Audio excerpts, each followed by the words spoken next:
Bonjour et bienvenue sur la page Épargne Explosive. Aujourd'hui, nous allons voir quelles sont les meilleures banques pour financer votre crédit immobilier. Alors, en parlant de crédit immobilier, je parle plutôt de crédit pour l'investissement locatif. Bien que le tableau peut s'appliquer aussi pour des personnes qui rechercheraient une résidence principale. Vous allez voir plusieurs choses sur ce tableau. Vous allez voir notamment le financement à 110%. Il faut savoir que de moins en moins de banques offrent ce financement à 110%. Donc le financement avec crédit de notaire intégré. Pour cela, c'est simple. Il suffit de faire un acte en main. Ah, si vous ne connaissez pas le principe, c'est ça, c'est l'acte en main. Qui permet en fait à la personne à qui vous achetez prend les frais de notaire sur elle et vous envoie le total plus les frais de notaire, et en fait vous après vous lui remboursez bien sûr les frais de notaire. Voilà. Après vous avez les financements pour une durée de 25 ans. Bon, ça, il y a pas mal de banques qui n'autorisent plus, surtout hors résidence principale. Vous allez voir aussi tous les cas particuliers. Il y a des banques qui privilégient certains statuts, donc ça, suivant votre cas, et on va voir tout ça. Hop. Alors, j'ai sélectionné en fait 10 banques. Là, on voit les banques qui ont les meilleures notes. Voilà, c'est les plus hautes, c'est celles qui ont les meilleures notes. Enfin, les trois premières, voilà. Caisse d'épargne, Crédit Mutuel et CIC, c'est très bonne banque.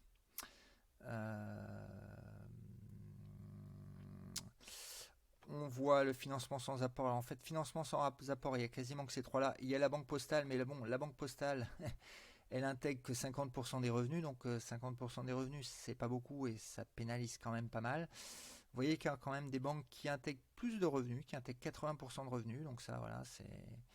Et même BNP qui intègre 100% de revenus. Alors intégrer 100% de revenus, je dirais, dans vos calculs, ça serait peut-être un petit peu optimiste. Et il vaut mieux toujours intégrer plutôt 70%, voire 80%, mais 100%, c'est vraiment pas très très raisonnable. Sinon, les financements sur 25 ans, eh bien, vous voyez, en fait, il y a quelques banques, HSBC, Société Générale, ING, voilà, et caisse d'épargne, mais c'est de moins en moins classique le financement sur 25 ans. Je parle pour une résidence locative, hein. Voilà. Ensuite, voilà, intermittent et intérimaire, vous avez intérêt à aller chez la caisse d'épargne. Voilà, CDD, voilà, vous avez tout un tas de profils, voilà, ça dépend de votre cas.